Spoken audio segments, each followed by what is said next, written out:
Okay. Just going to check it's gone live.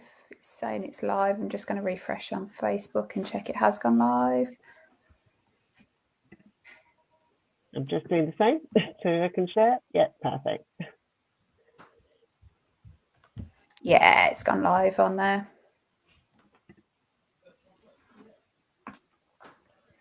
Okay, lovely. Hello, everybody. I'm having technical issues, unfortunately. So I'm here, but nobody can see me. But Sarah and Lisa, you can see. So, and it's Lisa we're interviewing today. So that's probably the important bit. For those of you that don't know me, my name's Clare. I run Insight Hounds, which is dog training based in the Midlands, and we specialise in X-racing greyhounds, but work with all sight hounds. Sarah, would you like to introduce yourself?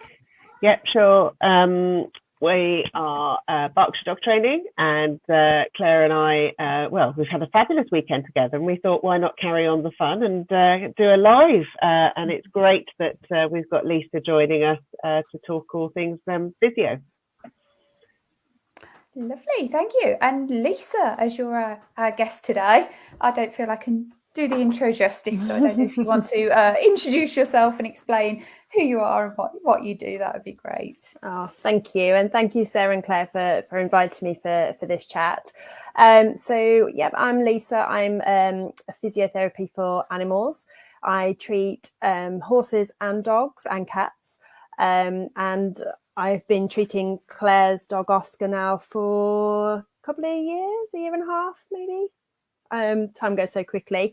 So I help dogs and horses predominantly, making sure that they are living the best lives that they can, pain-free as possible, and educating owners and bringing that quality of life together. I love my job. I love everything that comes with my job, and no 2 days are the same. So it's really good to be out there and helping all different types of animals. Claire, are you still there? Mm-hmm. I think we've lost still here. Okay. It's playing up. Yes, I'm still it's here. Still playing up, is it? But I'm here. So, okay, Lisa, can you tell us a little bit more then about? We keep calling it dog physio, but I noticed you call it canine physio. What's the correct terminology we should be using? So, what do you do? Who's it for? And of course. So there's lots of different terms that you might hear. You might hear animal physiotherapy. You may hear veterinary physiotherapy, canine physiotherapy, dog physio, and it's all the same thing. It's just who you're talking to, I suppose, as to what people say. I also get called, if I'm treating horses, I know it's not what we're talking about, the back lady as well. Oh. So there's so many different things that come across that you may hear. So I do help dogs of all different varieties, from chihuahuas up to greyhounds and everything in between. And it could be for any different reasons. It could be if they have had surgery, if they're older and they have arthritis, if they've had an injury, out playing ball in the park. But it also helping younger dogs with strength and conditioning at the same time to kind of prevent any soft tissue injuries going forward. It's trying to do like a preventative measures at the same time. Oh wow! So it's quite broad. It's much broader than I realised. Yeah, that's it. Quite a broad spectrum out there. I'd always thought of the older dogs and that sort of thing, but that's interesting that you do prevention work as well. Mm-hmm. So it sounds like you cover everyone. Is anything in particular we should be looking for if we wanted to refer our dogs for you? I know we were at a conference yesterday, Sarah, and they one of a fabulous lady called Sarah Fisher was covering about looking at, who runs an ACE centre, at Tilly Farm was talking about how coat differences can sometimes indicate there's an issue with the dog. And I noticed with Oscar, where his lumbar issue is, his coat does stand up on end a lot more than it does in the rest of his body. So I know that's kind of something we could be looking for. And Oscar was, the muscle mass started to go, and he started to slow down a bit. So those were some of the indicators I saw with Oscar. But is there anything you'd recommend people looking for to suggest that their dog may need physiotherapy?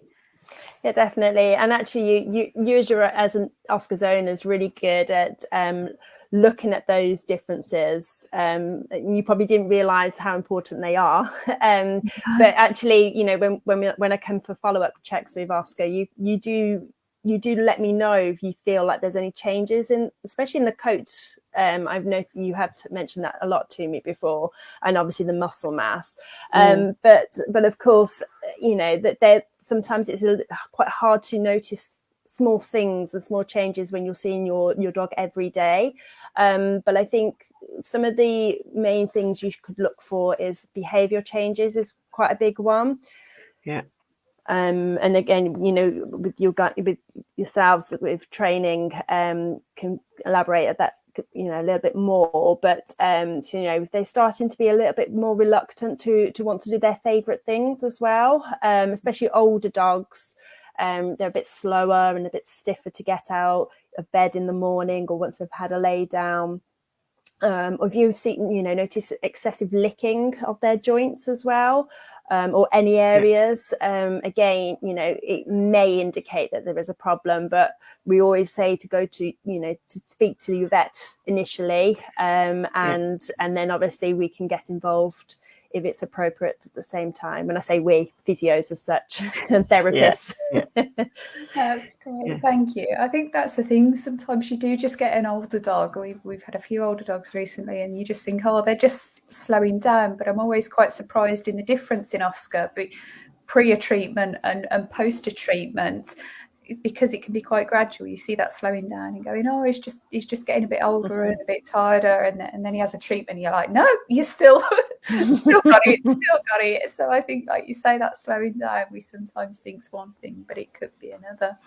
So the treatment itself, I know you use lots of different things. Oscar has a mat that he lies on. You use a laser. There's the actual physiotherapy itself. There's the post you've been there. Can you tell us a bit more about some of the different techniques you use and the different tools you use, and why they would benefit? I know I had some questions over the weekend about the laser in particular and what that did. Of course. So, you know, for any animal therapist or canine therapist, physiotherapist, there's so many different tools that we can have in our toolkit. I think the most important tool that we can have is obviously our eyes and our hands. We need to be able to see how the dog is moving, but we also need to feel what's underneath the structures. And that's the soft tissue structures as well as the joints as well. So we need to check the range of motion through the joints to see if there's any changes in that and why is that changes. We need to be able to feel the muscle differences, so how tight a muscle could be, but also for compensation areas. With Oscar, we do treat quite a lot of our compensation areas, and actually I think at first you were quite surprised at how much more focus there is, you know, to help those sort of areas that we need to deal with, that is having that extra strain as such. Yeah, definitely, because kind of the vet said, and from his x-rays and stuff, that the issues in his spine, it's degenerative and it's never going to get better, and he's lost quite a lot of mass on his back end as a part of it. But I was amazed at, as a result of that, he was carrying all of his body weight wrong, and then it was putting so much tension on other parts of his body. And then when you were treating that, it was incredible, the differences to just leveling him up when he's getting him straight again. Exactly. That's exactly it. And of course, then we do have our modalities as well. So as you've already mentioned, the laser therapy, the mat that you mentioned is pulse electromagnetic field, and you may come across therapeutic ultrasound or shockwave, not so much in small animals. Another one is radio frequency. So there's lots of different, and there's also lots of different lasers out there as well, but I won't go into too much detail and confuse everyone. Sounds more like a Star Trek movie, doesn't it? That's it. So but basically what all of those machines and modalities are doing, depending on what we use and why we use it, we're basically trying to enhance healing and recovery of the cells, promote the tissue to be softer as such, and also take away like a therapeutic pain relief at the same time. So it's really good for inflammation, that sort of thing. And obviously each animal will have their own protocol of what we use. So it's, depending on what we're treating and why we're using it will depend on how long we're using it for, how often we will see it. So each animal is kind of looked at individually. It's not a one size fits all, which is why I love my job as well, because it always keeps my brain working. Yeah.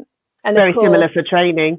Exactly, no animals the same, are they? Exactly. And we all have be their own all detectives and things like that, trying to work out where things are coming from. And I think there's a lot of lovely correlation between what you've been saying, Lisa. Yeah, definitely. And I think also it's the owner's expectations as well we've got to take into consideration. I suppose that's the same for you, is what do the owners want to get out of the sessions, and how we're going to basically restore function and movement the best we can for each individual. And then we obviously need to give exercises for the owners to carry out at home as well, because we can do everything in one session, but if we're not able to continue that at home in between sessions, then the dog's just going to go back to how it was. We need to do that strengthening. We need to rehab that dog back to how we can, as best as we can do, depending on what condition they have at the same time. Yeah. It's so similar to the human side of things. And I had a double knee op a couple of years ago, and I had to see a physio afterwards. And, I'd spent an hour and brilliant, I'd been sort of correcting on my posture and doing some exercises. But woe betide if I didn't do the exercises between the sessions, and it felt like going to confession, going, maybe I haven't done as many as I should have done, etc. But the importance was by making sure and diarising and doing those exercises really made such a impact on my progress and my recovery following that operation. So I totally can see that it's hard for sometimes owners, isn't it? We've all got busy lives, and it's trying to work with your dog in order that trying to help them understand what's going on. And because we can control our own lives and our own actions like I could with my physio, but we're then trying to kind of get the dog to understand that what we're doing, and some dogs don't like to be handling. Have you ever is that a challenge that you have with your occupation? Definitely. And I kind of read, like yourselves would read the dog and the environment that we're in, and I never rush these things, because the dogs have to let their guard down.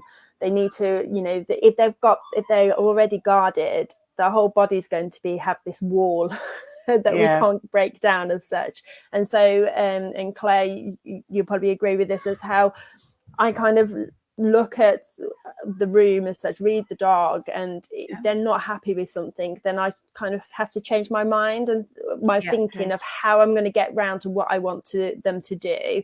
And it may not, may only do little steps to start off with, especially if it's something, post-surgery or quite an acute injury. We can't overload them too quickly, because actually we'll do more damage than there is good at the same time. So it's all that balancing act as such.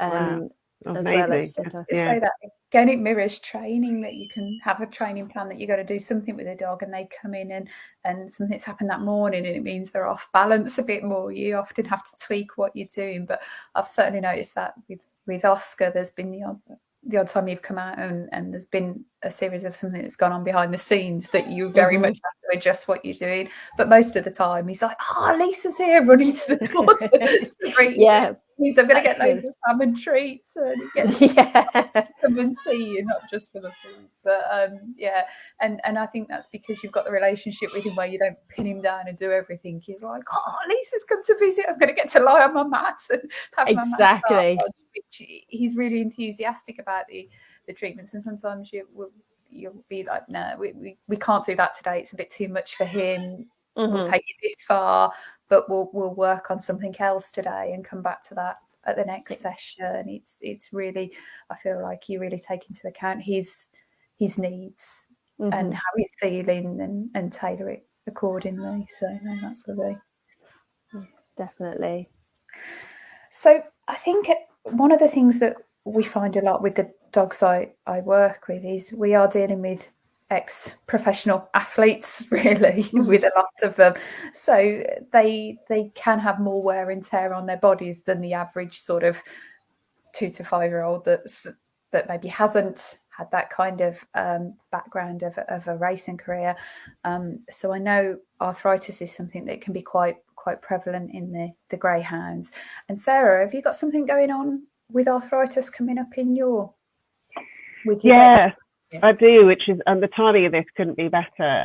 So I partner with Oakley Vets, which is the local veterinary in Caversham in Berkshire, and we are doing what's called a vet bite. So it's one of our vets is talking, and I'm going along to assist them and work with them because, obviously, when you've got a dog that's, maybe suffering for those things, obviously physio things, but also some dogs don't maybe understand the impact that they physically can't do things, but they need to have that mental enrichment. So there's a lovely combination there where you're trying to, help a dog recover and whatever, they're going through. So that's where, there's a lot of, similarity between the work that we can help with. And so that's why we're doing a chat on the 10th of June with the vet about arthritis to help them. But, it'd be great to understand a little bit more, from your perspective about arthritis, if you have anything you can share, because so I can refer people back to this live going and in the chat. Yeah, definitely.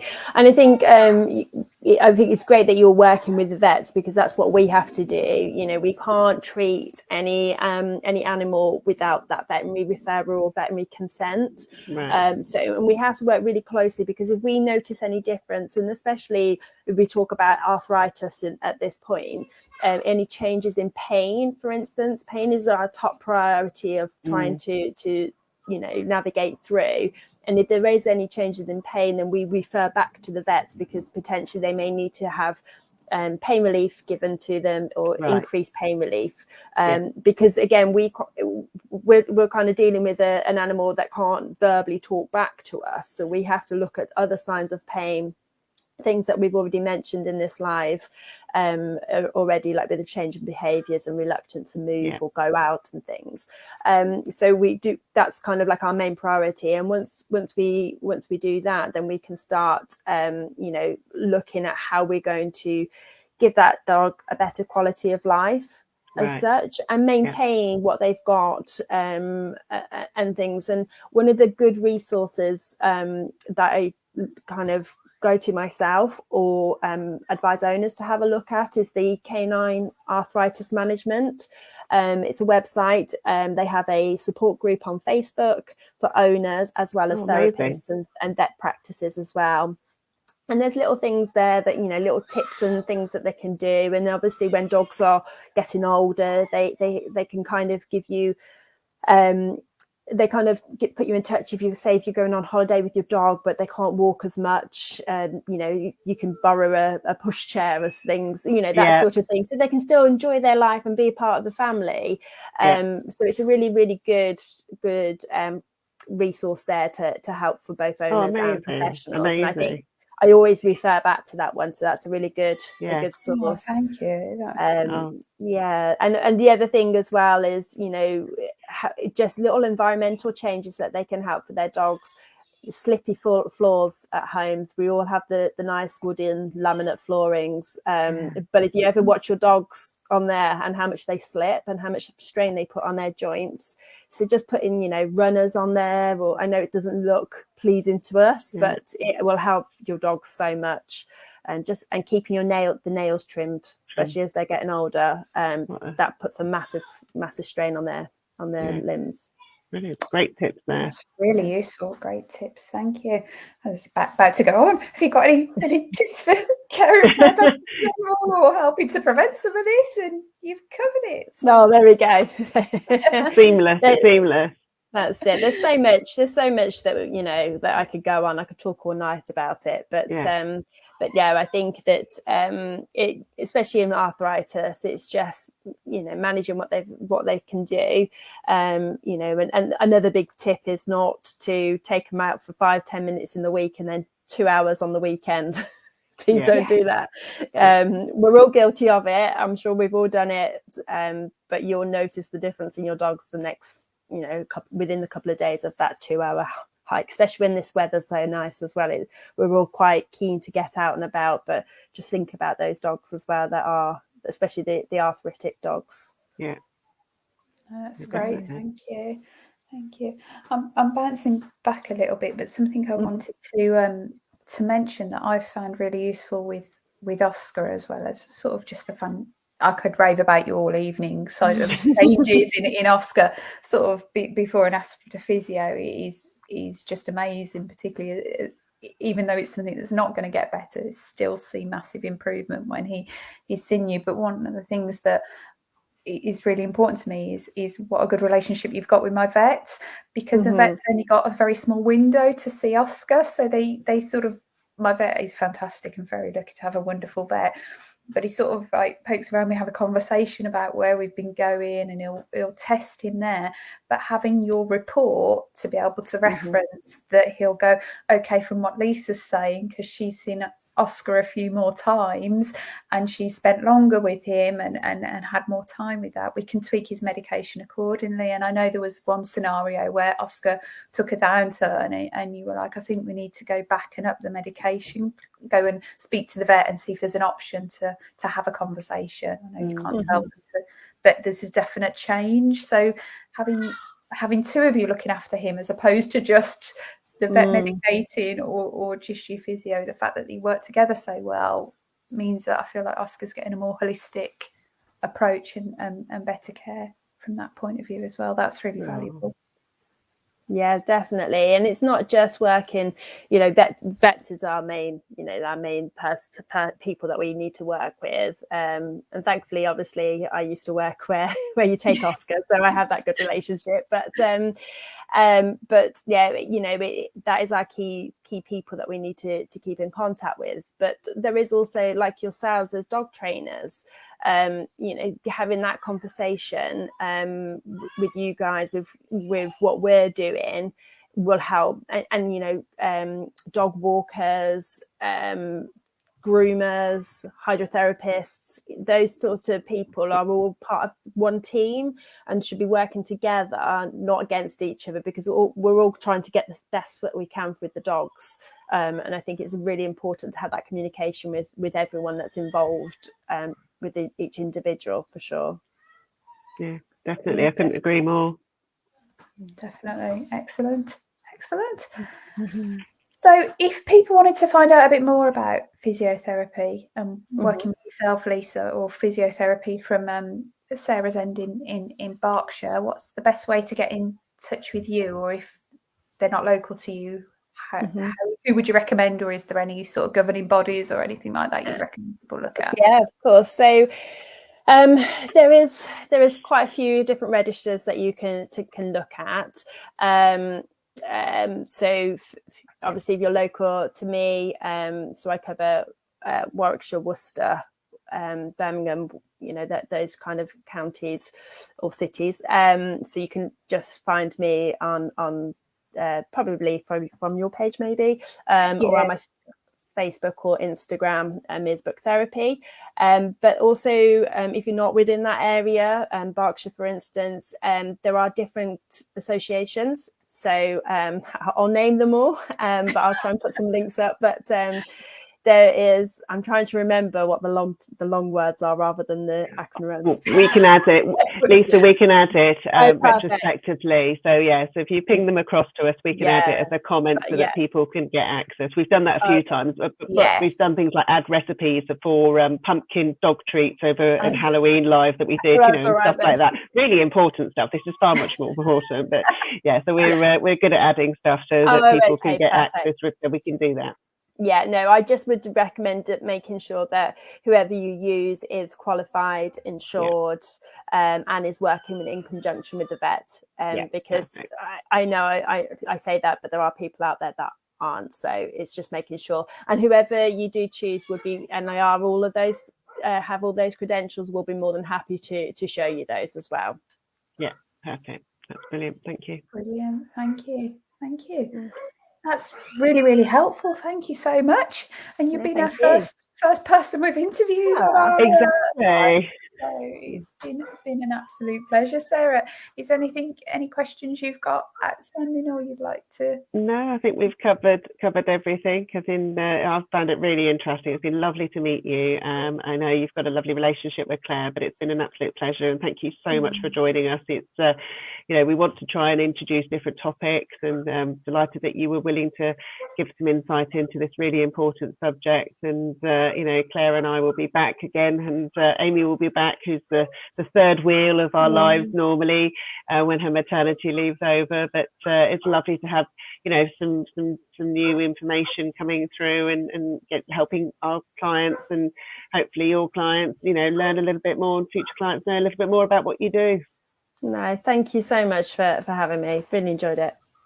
And I'm sorry we haven't seen your lovely face, Claire. I mean, yes, apologies. Technology. Obviously, this screen decided it was a bad hair day, and it just wasn't. Didn't want to play ball, but we'll be back, and I'll sort the camera out by the time we hit the next live. But thank you so much, Lisa, and thank you, Sarah. It's been no problem at all.